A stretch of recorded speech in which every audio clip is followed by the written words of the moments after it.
ഇന്ത്യയും കുവൈറ്റും തമ്മിലുള്ള പ്രതിരോധ സമുദ്ര സുരക്ഷാ ബന്ധം ശക്തിപ്പെടുത്തുന്നതിന്റെ ഭാഗമായി ഇന്ത്യൻ കോസ്റ്റ് ഗാർഡ് കപ്പൽ സ്വാർത്ഥക് കുവൈറ്റിലെത്തി 5 ദിവസത്തെ സൗഹൃദ സന്ദർശനത്തിനായി കുവൈറ്റിലെ ഷുവൈഖ് തുറമുഖത്ത് നങ്കൂരമിട്ട കപ്പലിനെ ഇന്ത്യൻ ദേശീയ പതാകയേന്തി സ്കൂൾ വിദ്യാർത്ഥികൾ വരവേറ്റു.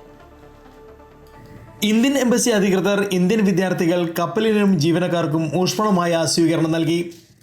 വിദേശകാര്യ മന്ത്രാലയം additional secretary Aseem Mahajan, Kuwait വിദേശകാര്യ മന്ത്രാലയത്തിൻ്റെ ഏഷ്യ അഫയേഴ്സ് അസിസ്റ്റന്റ് വിദേശകാര്യമന്ത്രി ambassador Sameeh S Johar Hayat എന്നിവരും ചടങ്ങിന് സാക്ഷ്യം വഹിച്ചു.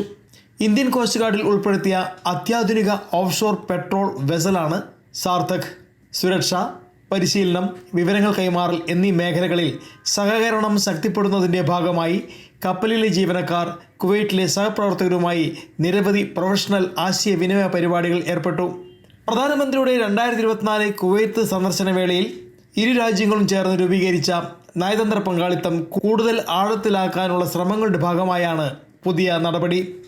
ഇന്ത്യൻ പൗരന്മാർക്ക് കപ്പൽ സന്ദർശിക്കാനായി ഇന്ത്യൻ എംബസി അവസരം ഒരുക്കിയിരുന്നു. Anil K Nambiar, Amrita news, Kuwait.